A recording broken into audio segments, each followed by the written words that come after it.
Nesoglasje med študentsko organizacijo Univerze v Mariboru ni ne konca, ne kraja. Zadnje dogajanje je bilo sodo dno. Kaj se je pravzaprav zgodilo? Glejte, nesoglasje gor ali dol, ne. Informativni dnevi so projekt, ki je namenjen bodočim študentom, je za bodoče študente in mislim, da bi skupaj morali za te študente delati, ne. Ne pa, da nas vržejo na cesto in ne še to, ne. Se posmehujejo, nas preganjajo pred fakultetami in kaj pol storiti, ne? Nič. Naredili smo isto, kaj smo mogli, ne?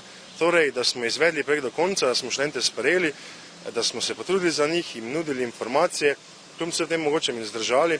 In jaz sem vsem tistim informatorjem, ki so bili v teh razmerah, ne pozabi, da je bilo tisti dan izjemno hladno, ki so bili v tistih razmerah, se jim iskreno zahvaljujem, da so zdržali do konca in da smo opravili tisto, zakaj smo v končni fazi tukaj.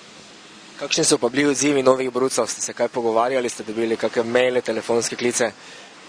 Odzivi so bili v redu, za telefonske klice v tem trenutku nimam podatkov, ampak nasplošno so odzivi bili v redu, študenti oziroma bodoči študentje, ne, so bili zadovoljni, so dosti spraševali, ne, jasno na vsa vprašanja je izjemno težko odgovoriti, ampak mi smo jim pač pomagali po najboljših močeh in vidi se z njihove strani, da so z veseljem spraševali, tudi vzeli te informativne mape, jih pregledali. Kako si naprej predstavljate vaše sodelovanje z univerzo? Poglejte, mi bomo vsekakor naprej opravljali vse te funkcije, ki jih opravljamo sedaj. Mi bomo tudi vse te projekte, ki jih izvajamo naprej, treba se pač prilagoditi razmeram.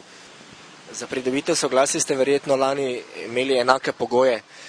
Ste letos tudi naredili prav tako enako ali se je kaj spremenilo, da se potem lahko tudi to zavrli? Ne, niti približno. Lani smo dobili soglasje, tudi smo imeli, lahko rečemo temu, iztrženo, določeno, tudi mapo, tisto brošuro, nekaj sredstva smo uspeli pridobiti, tako da popolnoma enaka situacija s tem, da nas pač letos niso več pustili. Pogoji samega delovanja projekta so bili lani taki kot letos? Vsako leto so pogoji isti, študentska organizacija ima pisna navodila, kako je potrebno postopati pred takšnim dejanjem, pred vsako takšno aktivnostjo. Tudi vnaprej smo jih opozorili, da ne dovoljujemo komercialnih aktivnosti znotraj hiše. Žalostno pa je, da je študentska organizacija dala prednost komerciali pred temu, čemu je namenjena, to informiranje študentov. Obe strani delate v dobro študentov, kako naprej? Tako kot do sedaj, na Univerzi v Mariboru je in bo red. Red je zapisan, študentska organizacija ima naša pravila napisana in pričakujemo, da jih bodo spoštovali. Nesoglasje med študentsko organizacijo in Univerzo v Mariboru niso nič novega, postajajo že stalnica. Kako naprej bo pokazal čas. Seveda iz teh nesoglasij bo pa največ izgubili prav študentje, tisti, ki prehajajo na novo in tisti, ki so še vedno v Mariboru.